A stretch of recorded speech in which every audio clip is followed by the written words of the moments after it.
the Napa Seasoning Company, and he's going to talk to us about Vignon. It is a magical powder. It makes food taste rich and delicious while ensuring that your favorite wines retain their flavor and subtle nuances. Tim, welcome back to the Wine Crush. Hey, Laura, how are you doing? I am outstanding. It's delightful to get to talk to you. I hear we're talking to you from an airport. Yes, I'm outstanding in the terminal. Ha, ha, ha, ha, ha. And I have so missed your sense of humor. Thank you so much. Well, we're on our way to Logroño, Spain to Wine Future 2009. I'll be speaking there, and it's a huge event. There's over 1,000 people registered for the conference, and so we're all fired up. Oh, how much fun. So we can all come with you, right? Come on down. Yep, we'll get you on the plane. I like the way you think. Well, tell me, I have to admit, we're talking about Thanksgiving here on the show. Tim, you and I have talked in the past. I can't cook to save my damn life, so I want to hear about the new Vignon flavor balancing seasoning. Well, for nearly 20 years, as you know, I've been taking a left-of-center approach to the whole wine and food matching dilemma. Everything you do is less than center, darling. Yeah. Yeah, you should be my wife. So Sarah Scott, who's the senior executive chef at Mondavi for 14 years, she just left 2 years ago. She's writing a book and whatever. She's been one of the biggest evangelists of the practices that I promote, which are flavor balancing. And a friend of mine, John Stalcup, who is he and I have done some consumer research projects together and so on. He stopped by my house one day and he said, I just saw Sarah presenting your program to 100 sommeliers from all around the world. Their mouths were kind of hanging open as they tried these various combinations and seeing how flavor balancing just solved every problem. And he said, hell, we ought to put that in a jar and sell it. And how has that worked for you? So I said, that's the stupidest idea I've ever heard. And then after he left, I went and started, if we were going to put this in a jar, so I started to play around with the elements, and basically what happens when wine and food go bad is you've either got sweetness or umami taste in high levels in the food. Okay. All you have to do to counter it, whether you use Vignon or not, is add a good quality salt without iodine and lemon juice or another form of acidity, lime juice. Vinegar's actually got a lot of umami taste, so that's a little less foolproof. Okay, tell our listeners real quick what the umami taste is. We've talked about a little bit, but our listeners may not fully grasp that. So umami is a primary taste now widely recognized. I'm the Swami of umami. I'm the one who brought it into our language 20 years ago.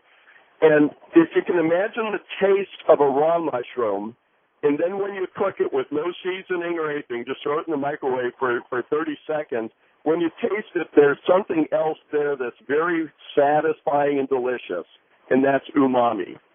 And you've actually converted glutamic acid into natural glutamate, which humans love, and that's the taste.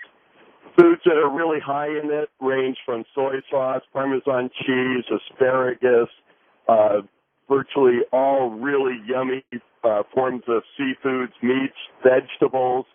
So it's one of the most pervasive tastes that humans crave, and the word for it's umami.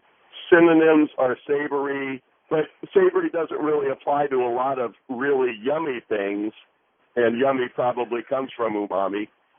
So anyways, that's what it is. Tim Hanni, the yummy umami swami? The Swami of Umami. I've got a T-shirt, so I'm actually the world's official Swami of Umami. All right. Well, when we're looking at this, and we talk about Vignon as its seasoning, that I assume our listeners can go buy? Yes, www.napaseasoning.com. All right, so this magical seasoning, as badly as I cook and as much as I like to drink wine, I can just sprinkle it all over my meal and everything's going to be perfect, right? Yeah, when you're cooking your turkey, here's the absolutely most stupidly simple solution. Spray it with a canola-based nonstick spray. Hey, butter Tim. spray, Tim, I usually have to spray it with, I don't know, brown spray paint to make it look done.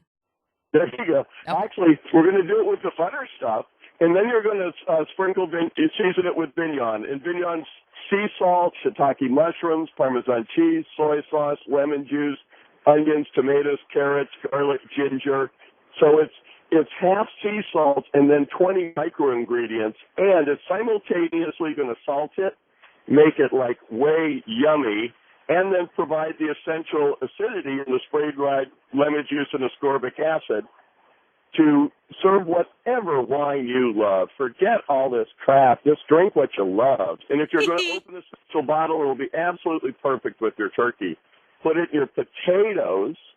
If you're doing broccoli, what's really amazing, the bitter suppressing quality that it has, kids love it. And they'll eat more vegetables. They'll eat more good carbohydrates. And that was a surprise to us.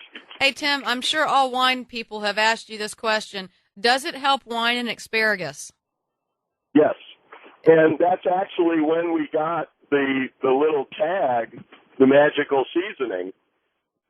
Cook some asparagus plain, and then separate some of it and put lightly sprinkle it with Vignon. And we find we don't even need fat or oil in our vegetables at home anymore. Let it sit for about 10 minutes. Take a nice bottle. This is particularly good with, or more demonstrable with red wine, but it literally works with anything from white Zin or Sauvignon Blanc or Chardonnay. When you have the plain asparagus, try the wine, and it'll become there'll be an increase in the bitterness and the unpleasantness. Almost metallic. It's always terrible. Yes. And it's not that way for everybody, but that's a whole different kind of situation. And then try it with the Vignon, and you'll go, wow. All right. Chef John Ash, when he tried that, he says, this is like a magic powder. And he actually invested in the company. Hey, anytime you have John Ash behind you, it's bound to be good anyway. Oh, he's such a great guy. And he's also been one of the, people say, well, why should I dump all this salt and lemon on my food and screw it up? Well, the fact is, if it's done in balance and done properly, it's what makes food taste good. And, of course, as food tastes good, that means my wine tastes better. Well, Tim, you are a master of wine, so I've got to ask the question. Even though you both and I subscribe to the theory of drink what you like, not what you're told, what are you going to drink with Thanksgiving dinner? Well, here's a really wild thing. Google me with Wall Street Journal and read the article. This December 16th will be my 16th sobriety birthday. Ah, congratulations to you. So I focus on learning better ways to communicate and help people enjoy the wines they really love. Not that I'm some end-all. There's God knows there's enough experts who think they know all the answers. But I actually do a lot of research. If you go to the NapaSeasoning.com website, you can learn, and you can actually see a seminar on taste and psychology and learn some of the stuff that I'm out there researching. We've got an amazing new wine judging coming up next year, the first ever Consumer Wine Awards at Lodi. And so that's what I do. Well, that sounds like a lot of fun. We'll have to get the Crush involved with Consumer Awards. We can have a grand old time with that. Absolutely. We'll send you all the information. We're just getting it all together, and it's really, really going to be extraordinary. All right. Well, one more time for all of our listeners, where can they buy this magical powder? NapaSeasoning.com, and it's available in Northern California at Molly Stone's, Pacific Markets, Nugget, and some select Whole Foods stores. All right. NapaSeasoning.com. We will definitely send them your way. And, Tim, thank you very much for being part of the Wine Crush today. I hope you have a safe flight out to Spain and try not to cause any international incidences, please. Oh, you got it. And did you get the recipe posted as well? We are going to. It will be on our website. Okay, fabulous. That is so delicious, and it's a great demonstration of how simple it is to make things fun. All right. Easy enough, Tim.